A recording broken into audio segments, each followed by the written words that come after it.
Graça e paz do Senhor Jesus seja com todos nós. Uma ótima segunda-feira para todos. Segunda-feira, dia 17 de agosto de 2020. Eu sou o pastor Léo, vou estar conduzindo essa nossa segunda aula da Escola Estufa, ou antigamente nós chamávamos também de Célula Estufa. É importante destacar que a Célula Estufa, ou Escola Estufa, ela nasceu com o objetivo de formar tanto líderes como ministros, como pessoas que iriam trabalhar nos ministérios, inicialmente para a nossa igreja nave. Nós estamos recebendo outros irmãos de outras igrejas e é sempre uma bênção receber cada um de vocês. Espero realmente que vocês sejam abençoados em tudo que nós vamos falar. Inclusive, falando no que vamos falar, o tema do nosso segundo semestre vai ser discipulado. Na semana passada, nós introduzimos o que significa o conceito de discipulado, falamos um pouco sobre a questão, o aspecto divino do discipulado, ou seja, o discipulado que parte de Deus para nós, ele nos treinando, nos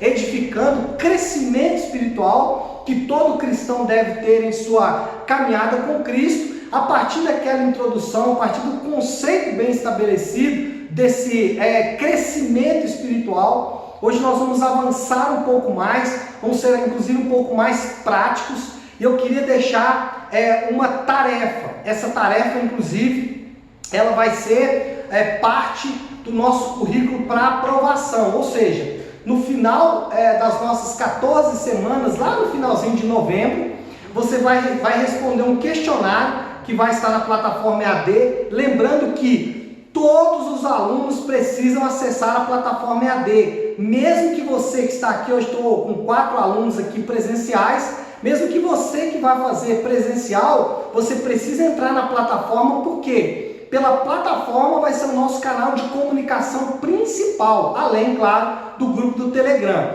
Então, é importante que você acesse também a plataforma EAD, porque lá você tem todas as informações. E na última aula, nós vamos ter um questionário lá e a pergunta vai ser simples. Você leu o livro que é A Treliça e a Videira? Esse livro é base para a nossa aula. Inclusive, a maioria das nossas aulas terão como tema os capítulos do livro.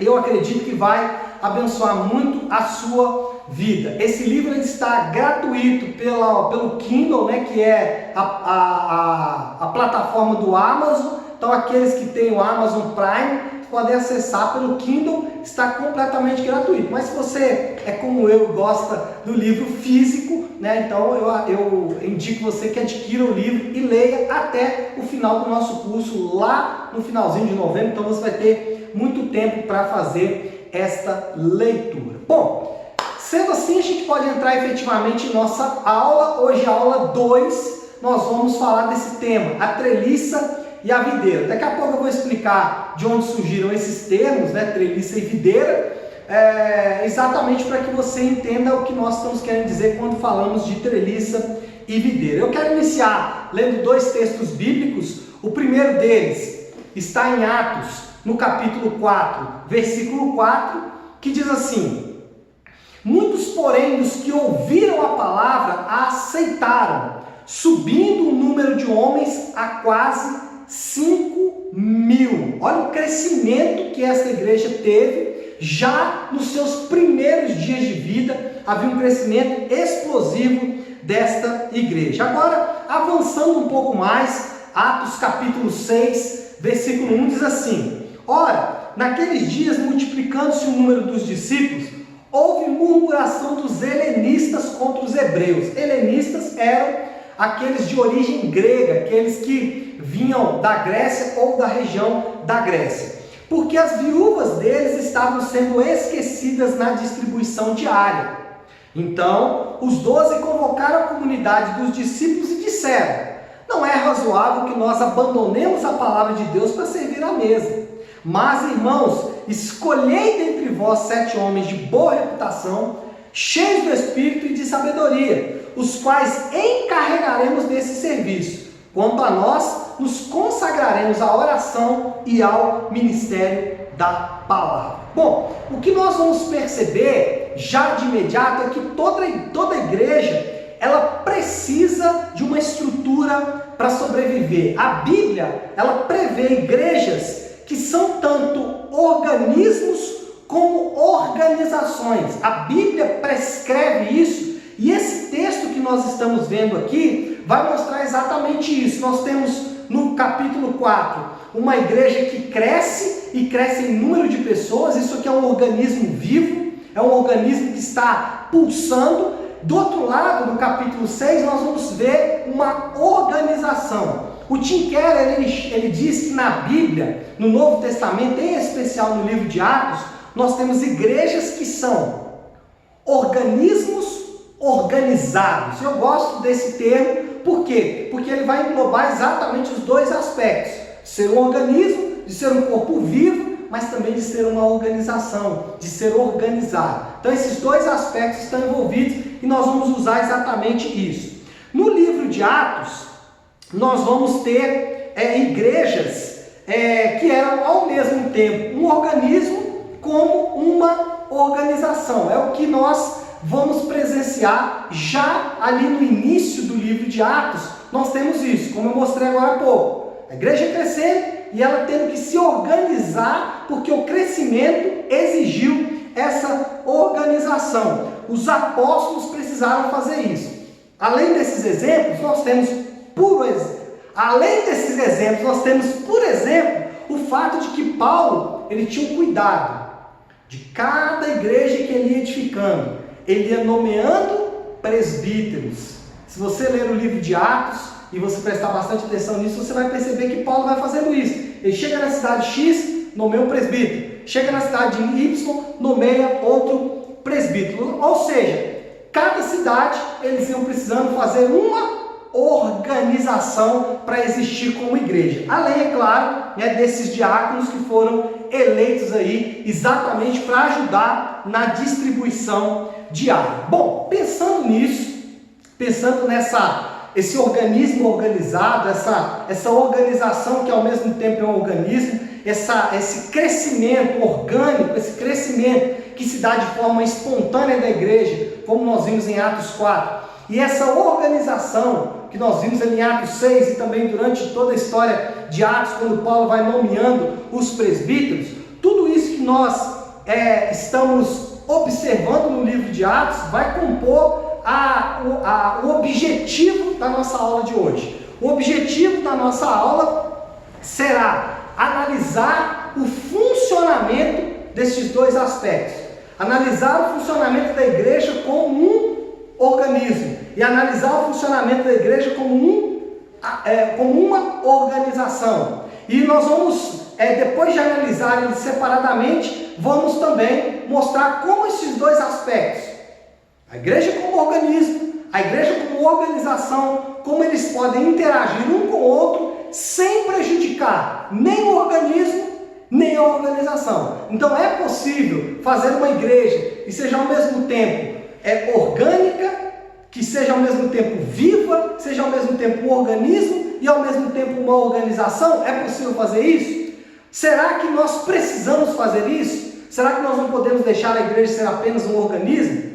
Será que nós, já que o organismo às vezes atrapalha um pouco, a estrutura atrapalha um pouco, será que não podemos deixar só com um organismo vivo? Alguns irmãos até defendem isso, que a igreja não deve ter a estrutura que tem. Bom, nós vamos tentar responder isso durante toda a nossa aula. E para fazer isso, nós vamos abordar 4 pontos. Nós vamos falar inicialmente que organismo e organização estão ligados, que não há como separar o fato de que a igreja é ao mesmo tempo um organismo vivo, orgânico, que cresce, que se multiplica, que tem os seus problemas, que tem as suas dificuldades, que pode recuar de tamanho, que pode crescer de tamanho, enfim, ali há uma vivacidade. Onde há vivacidade, todo tipo de coisa pode acontecer. Mas também vamos falar que ela precisa ser uma organização, que a gente precisa pensar em balizadores, que precisamos pensar em limites, que precisamos pensar em fronteiras que devem ser estabelecidas para o bom funcionamento desse organismo. No segundo ponto, nós vamos falar do perigo da treliça, e aqui, só para explicar um pouco, nós vamos fazer uma ligação entre o termo treliça com organização e videira com organismo, exatamente trazendo essa ideia de algo vivo, de algo que cresce, de algo que amadurece, ou algo estático, mas que é importante para a estrutura. Vamos falar então no ponto 2 do perigo da igreja se tornar apenas uma treliça. No terceiro ponto, nós vamos abordar que todos devem ser trabalhadores da videira, preste atenção, todos devem trabalhar na videira, né? Mas que nós temos um modelo de videira no Novo Testamento. Então, basicamente é isso que nós vamos falar. Por que todos os trabalhadores todos devem ser trabalhadores da videira? Porque normalmente nós gostamos de trabalhar para treliça. Mas vamos falar disso daqui a pouquinho. Vamos começar no ponto 1. Organismo e organização estão ligados.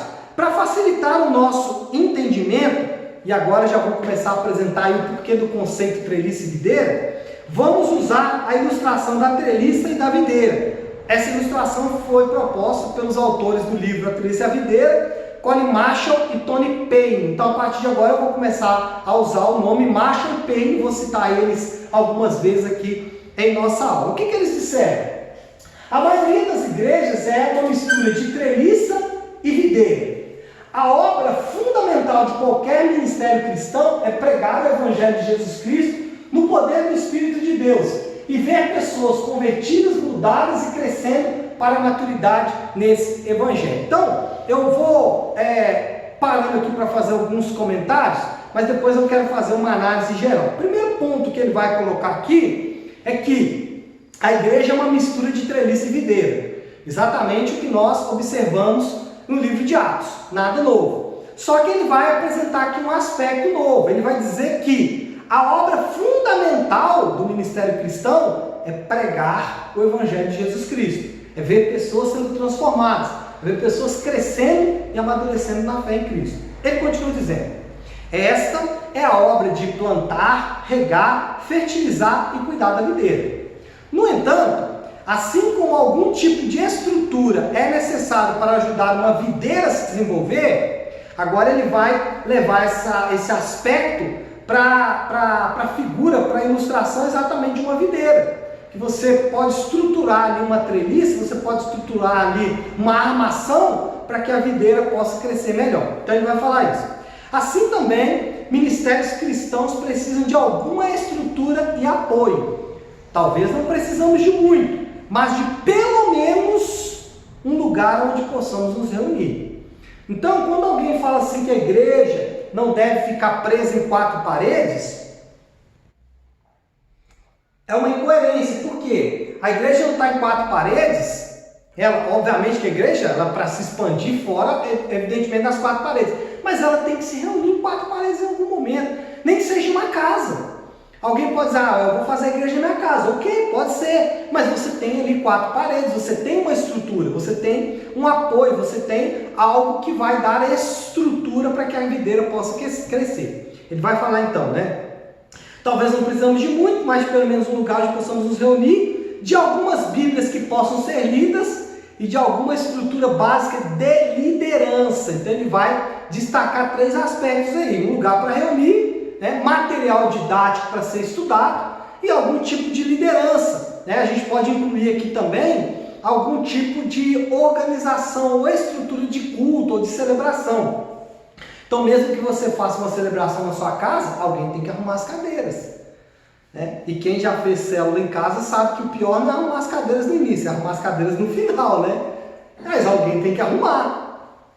Aqui na igreja, nós funcionamos como igreja também, precisamos de uma diaconia, precisamos de um grupo de irmãos que vão dar essa estrutura. Aí ele vai finalizar aqui dizendo o seguinte: todas as igrejas têm algum tipo de treliça que lhes dá forma e apoio para a obra. Nessa análise, o que nós vamos perceber é que o organismo ou a videira é a obra essencial, fundamental e prioritária da igreja. E nisso nós concordamos com ele. Nós concordamos com os autores do livro. Se tem uma obra que é prioridade para a igreja, é a obra da videira. São vidas, são pessoas. As pessoas é que realmente importa. A pregação do Evangelho, o crescimento dessas pessoas em Cristo, isso é o fundamental, isso é o prioritário. Mas um outro elemento deve ser incorporado à organização ou à treliça. O que ele está dizendo e analisando o que ele falou, é exatamente isso, que nós vamos precisar linkar os dois, ou seja, treliça e videira estão intrinsecamente ligados e todos os ministérios vão manifestar esses aspectos durante a vida. Então, qual que é a nossa principal luta como igreja? É deixar de ser uma igreja que se organiza apenas como treliça. Os ministérios não podem ser apenas treliças, os ministérios não podem servir apenas como estrutura para o culto, como estrutura para a celebração, mas eles devem servir também de discipulado, eles devem servir de proclamação do Evangelho. Esse é o nosso desafio como igreja. Por quê? Porque a igreja normalmente ela vai tender a ir para o lado da treliça, para o lado estrutural. Então, o nosso desafio como igreja, nosso desafio como igreja nave, o nosso desafio como igreja de forma geral é fazer exatamente a transição, é deixar de ser apenas treliça para se tornar treliça e videira, com ênfase na videira. O que nós podemos dizer é que todo organismo que se recuse a adotar algumas características organizacionais, como autoridade, doutrina, controle e qualidade, acabará morrendo ou dissipando-se com o tempo. O que muitos autores e muitos estudiosos de movimentos eclesiásticos percebem é que existe essa tensão no meio da igreja. Qual é a tensão? A tensão de tentar se desconectar da organização, que é tentar se desconectar da treliça para ficar cada vez mais videira. Mas qual é o problema? No afã de se desconectar da treliça para se tornar só videira, esses movimentos acabaram se dissipando ou morrendo. Nós podemos citar um exemplo que ele não chegou a morrer efetivamente, mas já está bem dissipado, que é o movimento de igreja em células. Quando esse movimento começou, e talvez os irmãos que estão assistindo aí, ou os irmãos que estão acompanhando pelo Zoom, fazem parte de alguma célula, e é bom que façam, eu gosto de célula, tenho muita vontade de implantá-lo aqui na Igreja Nave, mas qual é o ponto? Quando começou o movimento de célula, o movimento era exatamente para tentar se desvincular de uma organização muito rígida. A ideia do movimento em células era tentar fazer exatamente de uma forma que se conectasse só com a videira. O que aconteceu com o tempo? A qualidade da formação da liderança caiu, o controle do que acontecia nas células foi abaixo, a doutrina, criou-se várias doutrinas altamente questionáveis e foi se perdendo a autoridade. De muitas células acabaram saindo movimentos rebeldes que formaram outras igrejas, e isso aconteceu com alguma frequência. O que nós temos que afirmar é que, e o que eu estou fazendo aqui é uma análise bem fria e bem tranquila, sem desvalorizar o movimento de igreja em célula. Como eu disse, eu gosto, é um movimento que me chama a atenção, mas ele não pode perder esses aspectos que eu acabei de falar. Quais que são? Autoridade, doutrina, controle e qualidade. Então, o movimento de células pode acontecer de pequenos grupos, a gente tem várias histórias, aliás, a gente tem vários exemplos na história da igreja de grupos que se reuniram em pequenos grupos e obtiveram excelente resultado nessa estratégia utilizada para a edificação dos crentes. Porém, por outro lado, não podemos deixar, ou não podemos perder de vista esses aspectos que eu acabei de falar. A obra da videira exige muito dos seus obreiros. A obra da videira, ela exige oração, dependência de Deus e proclamação do Evangelho para outras pessoas. E todos os crentes devem exercer essas práticas. Então, veja bem, qual é a dificuldade às vezes que nós enfrentamos quando falamos da obra da videira? É porque a obra da videira exige muito. O indivíduo que vai trabalhar na videira precisa ser um indivíduo de oração. Precisa ser um indivíduo que depende de Deus e não das suas próprias capacidades.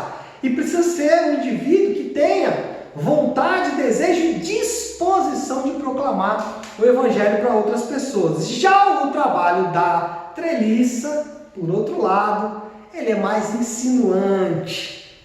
O trabalho da treliça é mais visível e mais impressionante. Por isso que nós temos uma tendência de focar no trabalho da treliça, em vez de trabalhar com a videira. E como eu disse, essa é uma briga que nós estamos travando até mesmo quando falamos aqui do nosso trabalho como Igreja Nave. Os nossos ministérios ainda são muito treliçados, né? É muita treliça. E precisa se preocupar mais com o trabalho da videira. Não que o trabalho da treliça não seja importante. Eu chego até a dizer que toda igreja, ela precisa de bons treliceiros.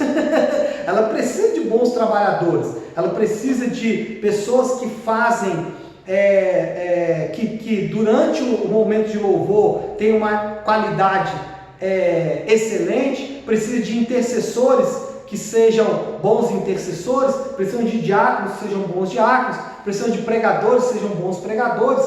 Pastor, mas a pregação não é o trabalho da videira? Da videira e da treliça também, né? Funcionam juntos, estão interligados. Como eu disse, gente, a treliça e videira estão intrinsecamente ligados, não há como separar um do outro. Mas, né, esse é o nosso segundo ponto, existe um perigo de focar apenas na treliça. E Marshall e Payne, que são os autores do livro, vão fazer uma observação importante sobre o perigo da treliça. Eles dizem o seguinte: a concentração na obra da treliça, que é tão comum em muitas igrejas, deriva-se de uma visão institucional do ministério cristão. É muito possível igrejas, organizações e até denominações inteiras se darem totalmente à manutenção de sua instituição. Então, qual é o perigo central de você focar apenas no trabalho da treliça? É que você vai produzir a partir disso uma visão apenas institucional. Você vai achar que o ministério cristão é o ministério ligado à instituição X, Y ou Z. E aí você vai trabalhar apenas para edificar aquela instituição. Pastor, mas eu não posso amar a minha igreja? Pode, eu amo a minha igreja. Na verdade, eu até brinco, né, que uma das coisas que nós tínhamos que desenvolver como cultura em nossa igreja é aquela palavra, né, eu vou sair da igreja, nunca deveria existir. Por quê? Porque o que você deveria falar é o seguinte: eu vou tirar fulano da igreja, assim, no sentido de que se eu tenho um problema, por exemplo, com o pastor da igreja, por que eu tenho que sair? Por que o pastor não pode sair? Muitas vezes porque nós achamos que a igreja, ela efetivamente não é nossa, é do pastor. Então, se o pastor é o dono, quem sai sou eu. Então, essa é uma visão institucional do ministério cristão. E é uma visão muito ruim e perigosa. Como a treliça é mais atraente, visível e estrutural, a nossa tendência natural será edificar uma treliça bela, linda e maravilhosa, com o objetivo de chegar até no céu, né? Então eu vou produzir uma instituição, eu vou produzir um ministério que visivelmente, estruturalmente, ele é fantástico. Para o quê? Para honrar o meu próprio nome. Como dissemos, a obra da treliça é imprescindível para toda a igreja. Porém, devemos tomar cuidado, uma vez que todas as atividades da treliça surgiram em algum momento do passado como boas ideias para ajudar no crescimento da igreja. Nenhuma obra da treliça surgiu como forma de atrapalhar a igreja. Então, o ministério de louvor, a diaconia, a intercessão, o financeiro, o conselho eclesiástico, o Kids, a escola, todas essas estruturas, elas nascem para atender uma demanda da igreja. O que não pode acontecer é que com o tempo, essas estruturas, esses ministérios, tornarem-se apenas pessoas circulando na instituição. Apenas pessoas batendo o seu ponto na instituição. E o verdadeiro fruto real do organismo, ele deixa de existir. Então, o perigo, né, da treliça é que nós comecemos a valorizar mais a treliça do que a videira. É entender o ministério cristão não a partir de um organismo vivo, mas a partir de uma instituição. E isso não significa que você não deva amar a sua igreja, gostar da sua igreja e querer a edificação e o crescimento da sua igreja. Mas isso deve ser feito sem perder de vista que o mais importante não é a sua instituição, mas as pessoas que vão fazer parte da sua instituição. Bom, dito isso, nós vamos para o terceiro ponto, que é: todos devem ser trabalhadores da videira. Eu quero ler um texto com vocês, que é Mateus 28:18, que diz assim: Jesus, aproximando-se, falou-lhes, dizendo: toda a autoridade me foi dada no céu e da terra. Ide, portanto, fazei discípulos de todas as nações, batizando-os em nome do Pai, do Filho e do Espírito Santo, ensinando-os a guardar todas as coisas que vos tenho ordenado. Eis que estou convosco todos os dias, até a consumação dos séculos. Interessante que até 1792, ou até o século 17, 18, havia um entendimento nesse texto de que essa palavra era direcionada apenas aos apóstolos. Hoje a gente lê essa palavra com muito mais tranquilidade, que ele diz respeito à igreja, diz respeito a cada um dos crentes. Mas até o século, 16, 17, 18, havia entendimento de que essa obra de evangelismo era para os apóstolos e que ela não valeria para a igreja. Até que William Carey publicou um pequeno livreto, já no ano de 1792, um livreto sobre missões mundiais e sobre a, entre aspas, obrigação de todos os crentes em participar dessa empreitada. Então William Carey fez a interpretação dizendo o seguinte: que isso aqui não é só para os apóstolos, que todo crente ele deve ter o dever e a obrigação de participar dessa empreitada. E aí o que aconteceu? A maior revolução missionária da igreja a partir deste novo entendimento. William Carey entendia que a grande comissão de enviar missionários até os confins da terra como um dever e um privilégio de todos os crentes em todas as gerações.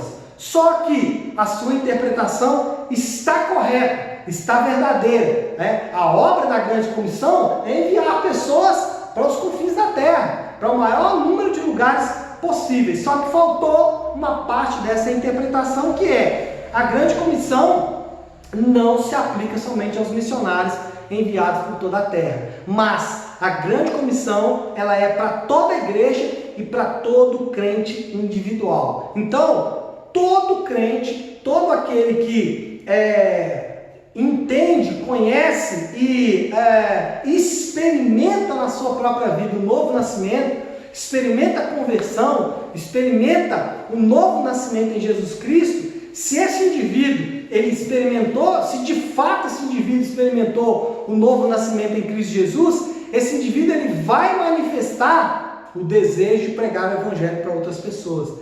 Automaticamente ele vai fazer isso. Isso é um dos indícios de aferição para você entender, ou para você poder consultar como está o seu nível de conversão. E aqui, quando olhamos para o texto novamente, nós vamos perceber que a ênfase do texto não é o id. Olha que interessante. A ênfase do texto não é o id. O propósito de Jesus não era dizer para as pessoas: vai para o mundo inteiro. Mas o propósito de Jesus era destacar o fazer discípulos. Além de a prova de que Jesus está falando sobre fazer discípulos, é porque os três termos, as três expressões principais do texto estão ligados exatamente ao discipulado, que é o ir, o fazer e também, aliás, o ir, o batizar e o ensinar. Então, ir, batizar e ensinar quem? Discípulos. Então, a ênfase do texto não é efetivamente em ir, mas em ensinar e batizar além de ir. Em outras palavras, a convocação de Jesus estabelece o fazer discípulos como agenda central, prioritária e fundamental de toda a igreja e de todo crente. Uau! Mateus 28:18 estabelece uma agenda para mim e para você, uma agenda de prioridades. E a prioridade da igreja não é edificar ministérios bem estruturados. E ministérios bem estruturados são importantes, mas a agenda principal de toda a igreja é trabalhar para fazer discípulos, indo, ensinando e batizando. Essa é a obra prioritária, é a obra central de toda a igreja e especificamente da grande comissão que Jesus estabelece lá em Mateus capítulo 28. Nesse sentido, a preparação dos crentes para evangelismo e discipulado é obra essencial da treliça. Olha só que interessante. Uma vez que a obra da videira, o ponto central da videira é frutificar, é crescer, é ir ensinar e batizar, a obra central da treliça vai ser preparar os crentes para que eles possam ir ensinar e batizar. Assim, nós precisamos estabelecer uma mudança de paradigma, uma mudança cultural. Os nossos ministérios, eles não podem existir apenas para suprir a demanda da igreja. O ministério de louvor, a diaconia, a intercessão, o kids, a escola, dentre todos os outros ministérios.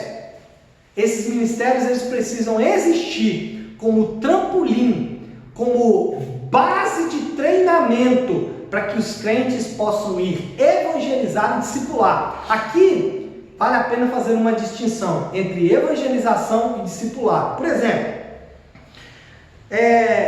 se uma pessoa entra por nossas portas no domingo, essa pessoa ela não está sendo discipulada, ela está sendo evangelizada. Ela ainda não se converteu, ainda não passou pelo processo de novo nascimento. Ela não entende o evangelho ainda. Então ela precisa ser evangelizada. Ela precisa entender o evangelho especificamente. Uma vez que ela entende o evangelho, ela precisa crescer. Aí entra o aspecto discipulado. Discipulado, em outras palavras, é crescimento cristão. Nosso modelo é a igreja de Atos. Sempre será a igreja de Atos. E a igreja de Atos, ela funcionava ou ela levava as pessoas ao evangelho através de um contexto de amizade. A forma como a igreja de Atos usava para evangelizar era o círculo de amigos, o círculo de pessoas próximas. E essa deve ser a forma, deve ser o modelo que nós temos que seguir. Nós não precisamos, e esse é um erro de muitos crentes, eles ficam esperando que a igreja crie um grande programa de evangelização para que ele então possa se inserir neste programa de evangelização e aí ele pode então levar o evangelho ao maior número de pessoas. Mas não é isso que a gente vê na Bíblia, não é isso que é o modelo bíblico e automaticamente não é o modelo que devemos seguir. Qual é o modelo bíblico então? O modelo bíblico eu tenho o evangelismo como prática de vida, eu tenho evangelização e o discipulado de pessoas. Note, evangelização e discipulado de pessoas como foco da minha vida, como foco do meu ministério, e eu vou produzir as outras obras da treliça, eu vou produzir as outras obras da organização para dar base, para dar subsídio para o bom funcionamento desse lado de cá. Assim, o ministério de todo crente deve ser. Quando nós pensamos que todos os ministérios devem ser estruturados, que a vida do crente, que a vida ministerial do crente deve ser uma vida, um estilo de vida que tanto evangeliza ou discipula, nós podemos dizer que o ministério de todo crente, e aqui, irmãos, vale a pena dizer que aquela velha briga, né? Eu tenho ministério profético, eu tenho ministério apostólico, pastoral, e assim parece que as pessoas esquecem que todos esses ministérios, eles têm uma base fundamental. Qual é a base? Evangelização e discipulado. Então, se eu sou mestre para evangelizar e discipular. Não tem outra forma. Todo crente tem que discipular, todo discípulo faz discípulo. Vamos falar disso ali um pouco à frente. Bom, o ministério de todo crente deve ser, primeiro, orgânico. Então você deve evangelizar e discipular de forma espontânea, ou seja, fora dos programas organizados. Primeira coisa, o ministério de todo crente deve ser orgânico. Então você que está aqui comigo no Zoom, você que está me assistindo aí pelo EAD, os alunos que estão aqui presentes, o seu ministério Ele deve ser espontaneamente evangelista e discipulador. Ele deve ser espontaneamente, naturalmente, orgânico, vivo. Ele deve respirar essas duas coisas. Segundo, ele é relacional, ou seja, acontece ou ocorre no contexto informal dos relacionamentos. Você não precisa efetivamente por exemplo, como alguns grupos fazem, organizam lá toda a sua equipe e saem para bater de porta em porta. Isso não é relacional. O que é relacional? Relacional é quando você fala do evangelho ou quando você discipula alguém que está próximo de você. Um pai que discipula um filho, uma mãe que discipula uma filha, um tio que discipula um sobrinho que discipula um tio. Que pode acontecer, um irmão discipulando uma irmã, evangelizando uma irmã, um irmão, etc, etc.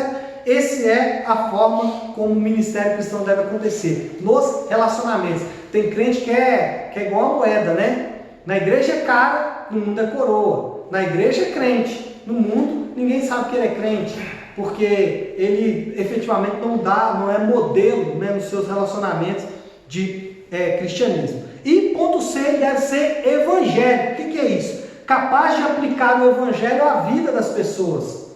Capaz de levar o evangelho à vida das pessoas. Então, quando a gente pensa em evangelho, logo nós já pensamos em milagres.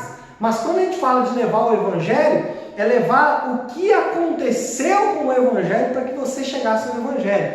Então, o crente ele é o mais paciente de todos. Eu não estou falando de paciência só de estourar, de brigar, não. Isso é importante, o crente não pode fazer isso. Mas eu estou dizendo de ser paciente com o seu discípulo. Tem gente que caminha uma légua com o discípulo, caminha 1 quilômetro, não aguento mais, vou deixar essa pessoa para trás.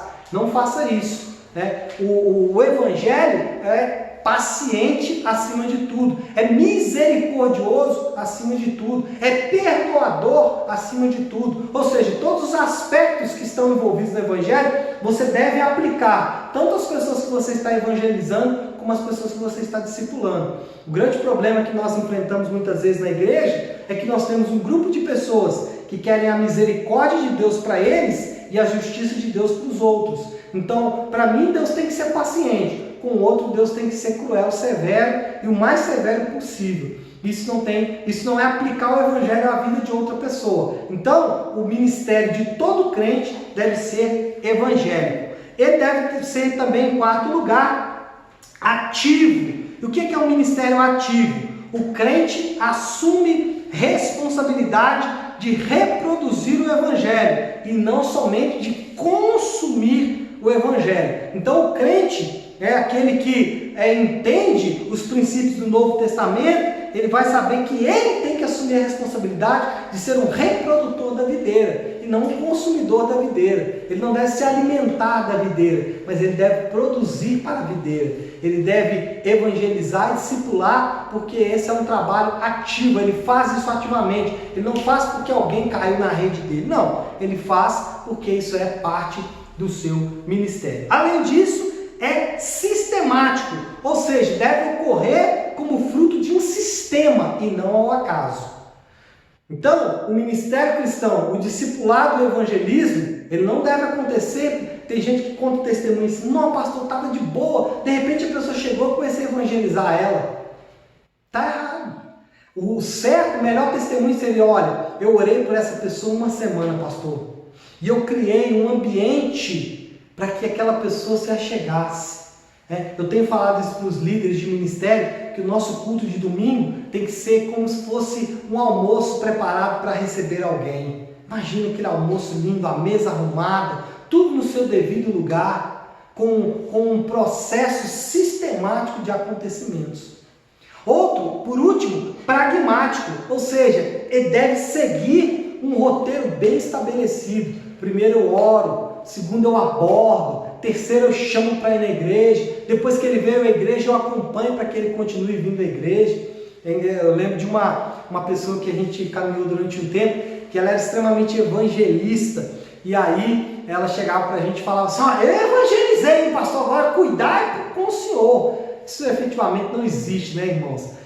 Paulo evangelizava e discipulava as pessoas. Não, pastor, mas Paulo deixava os seus presbíteros lá e ir embora. Ele não ia embora, não. Ele mandava carta, ele queria saber como é que as pessoas estavam. Ele estava evangelizando em outro lugar, mas não deixava de discipular. Os mestres da igreja, eles não eram só mestres. Os mestres da igreja, e aí aqui eu estou falando da igreja lá da Idade Antiga, por exemplo, eles eram mestres e bispos das igrejas. Então o cara fazia teologia, ensinava teologia, mas cuidava do povo, porque as coisas estão intrinsecamente ligadas. Bom, todo discípulo, ser discípulo significa ser chamado para fazer novos discípulos. Vou repetir, ser discípulo significa ser chamado para fazer novos discípulos. Esse é o alvo e o objetivo de todo crente. Todo crente, todo discípulo, se é discípulo de verdade, se ele realmente é um discípulo, ele vai ter o desejo no coração dele de fazer discípulos. Ele pode não saber como, ele pode ter dificuldade para fazer, mas ele tem o desejo de fazer. Esse é o ponto. Marshall e Payne, eles chegam a dizer o seguinte, olha só, isso que eu afirmei, os autores do livro Tendência à Videira avançaram um pouco mais, olha o que eles disseram. O mandato de fazer discípulos é o critério que determina se a nossa igreja está engajada na missão de Cristo. Uau! Olha só, isso é muito forte. O que ele está dizendo aqui é o seguinte, que o que significa que eu estou inserido no reino de Deus, o que significa que eu estou engajado na missão de Deus, o que significa que eu estou envolvido com aquilo que Deus quer, é o fato de que eu estou fazendo discípulos. Isso é muito forte, né? E eu concordo em grande medida com o que esses autores estão afirmando aqui. Será, e aí fica a pergunta, né? Será que estamos trabalhando no sentido de fazer discípulos ou apenas para trazer novos adeptos para a nossa instituição? Será que nós estamos só querendo encher a nossa instituição de pessoas ou será que nós estamos querendo fazer discípulos? A resposta é muito simples. Quantas pessoas você tem discipulado de forma orgânica, relacional, evangélica, ativa, sistemática e pragmática? Nenhuma, pastor. Então provavelmente você está trabalhando para trazer mais adeptos para a instituição e não efetivamente fazendo discípulos de Cristo. E eu não vou me excluir desse ponto. Não pense você que o pastor está fora, ele está envolvido de cabeça nesse processo. Pastor, como fazer discípulo? Bom, o modelo de videira é o próximo ponto que nós vamos abordar. E obviamente que o nosso modelo não pode ser outro, não ser um modelo bíblico. E eu quero ler com vocês 1 Coríntios, capítulo 4, versículo 4, que diz o seguinte: não vos escrevo essas coisas para vos envergonhar, pelo contrário, para vos admoestar como a filhos meus amados, porque ainda que tivesses milhares de preceptores em Cristo, contudo, muitos pais, pois eu pelo Evangelho vos gerei em Cristo Jesus. Versículo 16 agora. Admoesto-vos, portanto, que sejais meus imitadores. Por esta causa vos mandei Timóteo, que é meu filho amado e fiel no Senhor, o qual vos lembrará os meus caminhos em Cristo Jesus, como por toda parte ensino em cada igreja. Bom, versículo 4, Paulo vai falar: não vos escreva essa coisa para enviar, pelo contrário, para admoestar como filhos. Depois, Paulo vai fazer uma relação entre o fato de ele ter discipulado aquelas pessoas, como se ele fosse pai daquelas pessoas. E mais, ele era tão pai, tão preocupado com aquelas pessoas, que ele mandou um filho, que era Timóteo. Portanto, o modelo de discipulado no Novo Testamento é paternal. Olha só que interessante. Jesus é o Filho de Deus.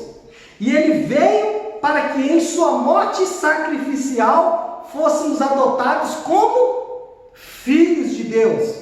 Paulo tinha uma relação de pai com seus discípulos, em especial com Timóteo. todas estas provas constituem, todas essas evidências constituem-se provas de que o modelo de discipulado do Novo Testamento é de paternidade.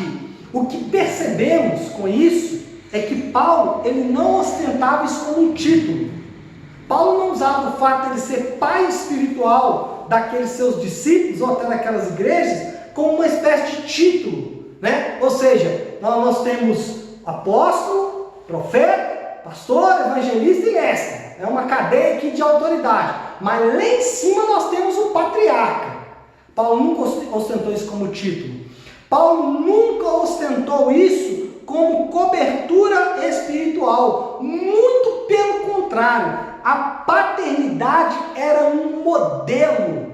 Paulo estava dizendo o seguinte: eu não quero ser cobertura, eu não quero título, eu quero que vocês olhem para mim como um modelo. Então, quando falamos de um modelo de discipulado paternal, que é o modelo, ou de paternidade, que é o modelo do Novo Testamento, nós estamos dizendo o seguinte: precisamos de uma geração de crentes que sejam modelos. Modelos para os jovens, modelo para os velhos, modelo para os irmãos.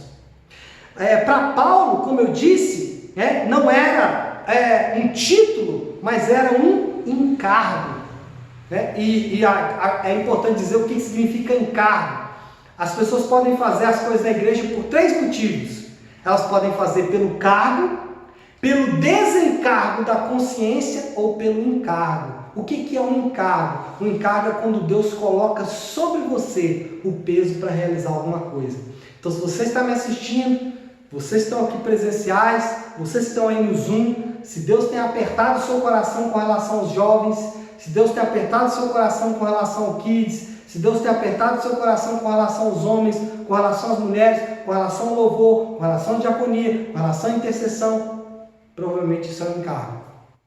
Paulo, ele enxergava a paternidade, o discipulado, como um encargo. Ele não tinha, isso não tinha a ver com autoridade, nem com autoritarismo, mas com referência.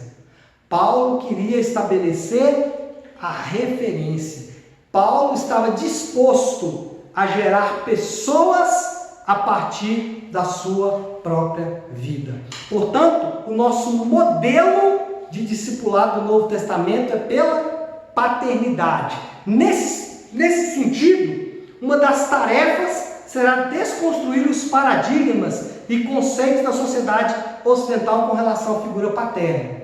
A primeira coisa que nós vamos ter que fazer é desconstruir o modelo de pai que nós temos na nossa sociedade ocidental. Normalmente, o pai na sociedade ocidental é um irresponsável, é um estranho, muitas vezes, é alguém que abandona, que agride, alguém que fere, E aí o que acontece? Esse não é o modelo de paternidade que nós estamos falando. O pai espiritual, ele deve ser modelo, inspiração e balizador de integridade. O que nós estamos falando é o seguinte: é gerar, ou é produzir, ou é desenvolver uma liderança, um grupo de pessoas, um grupo de homens e mulheres que serão modelo, que serão pais espirituais, no sentido de inspirar, que serão pais espirituais, no sentido de ser um balizador de integridade, de vida com Deus, homens e mulheres que serão modelo, inspiração e balizador de como é a vida com Deus. Os jovens, as pessoas que estão chegando na igreja, os nossos amigos, os nossos filhos, os mais velhos, os homens, as mulheres, não sabem o que é vida com Deus. E não sabem por quê? Porque não tem pais espirituais, estão órfãos, não tem modelo, não tem ninguém para olhar e falar: eu quero ser como ele, eu quero ser um marido como ele, eu quero ser um pastor como ele, eu quero ser um líder como ele, eu quero ser um jovem como ele, eu quero ser um adulto como ele, uma mulher como ela. Balizador de integridade, de vida com Deus, inspiração de serviço à comunidade da cruz. Nós não temos que obrigar as pessoas a trabalhar na comunidade da cruz, nós temos que inspirá-las. Nós temos que mostrar para elas que trabalhar na igreja é algo maravilhoso, não algo penoso. O problema é que nós reclamamos mais do que olhamos para as coisas positivas que temos. Por outro lado, o pai deve ser motivador, protetor e disciplinador. Esse modelo de pai que eu estou lançando para vocês aqui, ele é diferente do pai que nós temos na nossa geração. Os pais que nós temos na nossa geração, eles são completamente opostos disso aqui. Isso vale para o aspecto religioso, para o aspecto eclesiástico, que é o que nós estamos falando, mas vale também para o aspecto humano. Então nós que somos pais, e temos 2 pais aqui essa noite comigo, 3, esse é o nosso modelo de pai. Nós devemos ser pai exatamente dessa forma, e não como a cultura ocidental nos ensinou a ser pai. Bom, dito isso, o pastor Luiz Hermínio, ele vai falar de 4 tipos de pais. Pulei essa parte. O meu PowerPoint não tem, né? Não. Então vocês no PowerPoint vão ficar sem aí. Eu vou só falar quais são os 4 tipos de pai. E aí depois a gente avança um pouquinho mais à frente. Então tem o pai geracional. O que é o pai geracional? Ele está preocupado com a próxima geração. Tem também o pai de destino. Ele está preocupado com todos os aspectos da vida do filho em ajudar o seu filho a encontrar o destino na vida. Como está o seu casamento, como está a sua vida espiritual, como está a sua vida financeira. Pai de destino, que vai dando destino, que vai dando propósito para aquele filho. Tem também o pai espiritual, e aí abre aspas aí para o pastor Luiz Hermínio, ele diz o seguinte: sejamos nós plataformas que auxiliam e firmam seus passos durante a caminhada. O pai espiritual gera e prepara o filho para toda a vida. Não só gera, porque durante muito tempo a gente aprendeu que o pai espiritual era alguém que evangelizava alguém. Não, o pai não só evangeliza, já viu o pai. Não estou falando da caricatura de pai da cultura ocidental, mas já viu um pai que o filho nasce e ele abandona o filho? Não, o filho nasce e o pai, ele vai preparar o filho para a vida. Então, o pai espiritual. E o pai biológico. Mais uma vez, eu vou abrir aspas aqui para o pastor Luiz Hermínio. Ele vai dizer: o ideal seria que o pai biológico fosse também o pai geracional, o pai espiritual e o pai de destino. Então, nós que estamos aqui, que somos pais, nós temos que ser pais também, pai geracional, ou seja, preocupar com o filho para a próxima geração, com o meu neto, com o meu bisneto. Além disso, um pai de destino, que é capaz de chamar o filho, corrigir, dar um destino para ele, procurar saber como ele está, procurar saber como estão todos os aspectos da sua vida. E obviamente também um pai espiritual, um trampolim, uma plataforma para que os nossos filhos possam nos usar como impulso, para que eles possam crescer aí na vida. Portanto, o discipulado no modelo neotestamentário é por paternidade. Só que filhos e pais espirituais não nascem ao acaso, são gerados espiritualmente. Não só filhos, como pais também. Então, se nós queremos ser uma igreja que entende o modelo do discipulado pela paternidade, nós vamos precisar gerar pais e filhos espirituais. E aí nós precisamos fazer 3 coisas. Primeiro, oração contínua e específica. Então, faça um caderno de oração. Isso é importante. Aqui é como se fossem as minhas 3 aplicações, né? Quero propor 3 aplicações. Primeiro, ore especificamente. Estabeleça alvos de oração precisos para os seus filhos espirituais. Então, o que você deve fazer? Você tem que começar a orar por pessoas que Deus coloca no seu coração como filhos. Comece a orar de forma específica. Comece a orar para que haja conversão. Se ele é convertido, comece a orar para que haja casamento, para que o casamento seja abençoado, para que a vida financeira seja abençoada. Seja específico na oração. Não ore só por orar. Estabeleça motivos de oração específicos e contínua. Não ore só agora, daqui um mês, daqui uma semana. Não, ore sempre, sempre, sempre, sempre. Segundo, planejamento. Filhos espirituais não nascem ao acaso, são gerados espiritualmente através do planejamento. Isso é importante. Faça hoje, uma lista de quem são os seus filhos espirituais. E deixe isso claro, tanto para eles quanto para o restante das pessoas. Estabeleça quem são seus filhos espirituais hoje e comunique para eles: você é meu filho espiritual, eu vou cuidar de você como um pai, eu vou preocupar com você não só agora, mas na próxima geração. Eu vou te dar um destino, eu vou te admoestar, eu vou te disciplinar se for preciso. Eu vou ser o seu pai espiritual. Eu não vou apenas trazer você para a fé, mas eu vou também te ajudar a crescer.